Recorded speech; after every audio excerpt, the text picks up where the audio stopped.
Van Horn. I'll cut through the backyard, see if the power's still on Floral Street.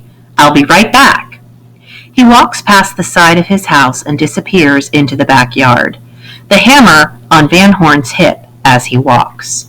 The camera pans down slowly until we're looking at 10 or 11 people standing around the street and overflowing to the curb and sidewalk. In the background is Steve Brand's car. Steve. Doesn't make sense. Why should the power go off all of a sudden and the phone line? Don. Maybe some sort of electrical storm or something. Charlie. That don't seem likely. Sky's just as blue as anything. Not a cloud. No lightning. No thunder. No nothing.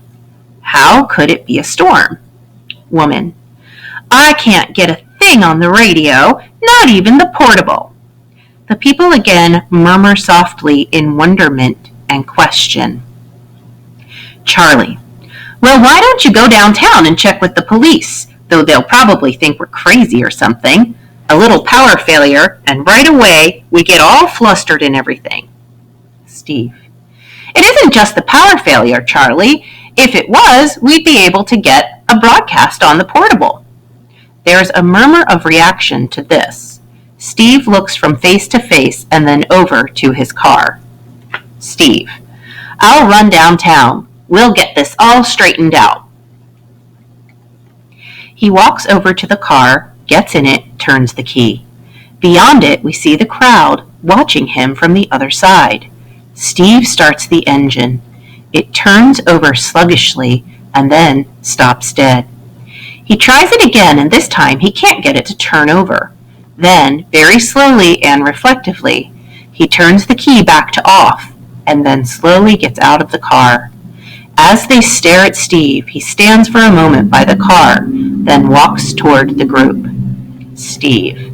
I don't understand it. It was working fine before. Don. Out of gas? Steve shakes his head. I just had it filled up. Woman. What's it mean? Charlie. It's just as if everything had stopped. Then he turns toward Steve. We'd better walk downtown. Another murmur of assent at this. Steve. The two of us can go, Charlie. He turns to look back at the car. It couldn't be the meteor. A meteor couldn't do this. He and Charlie exchange a look. Then they start to walk away from the group. We see Tommy, a serious-faced 14-year-old in spectacles, who stands a few feet away from the group.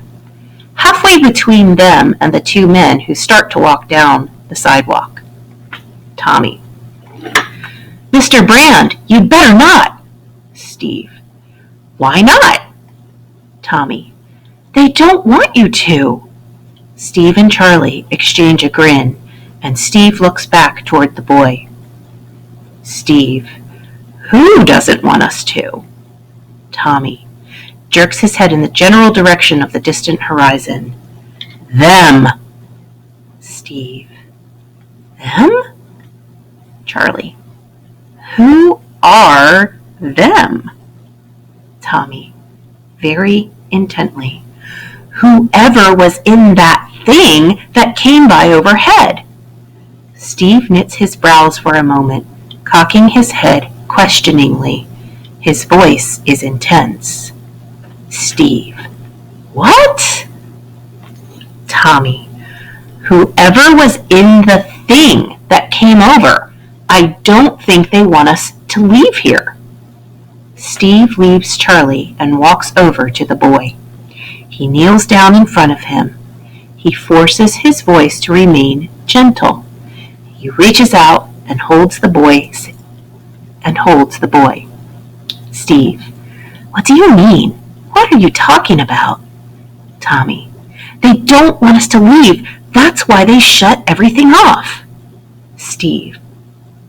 What makes you say that? Whatever gave you that idea? Woman from the crowd. Now, isn't that the craziest thing you ever heard? Tommy, persistently but a little intimidated by the crowd. It's always that way in every story I ever read about a ship landing from outer space. Woman, to the boy's mother. Sally, who stands on the fringe of the crowd. From outer space yet? Sally, you better get that boy of yours up to bed. He's been reading too many comic books or seeing too many movies or something. Sally, Tommy, come over here and stop that kind of talk. Steve, go ahead, Tommy. We'll be right back, and you'll see. That wasn't any ship or anything like it. That was just a meteor or something, likely as not.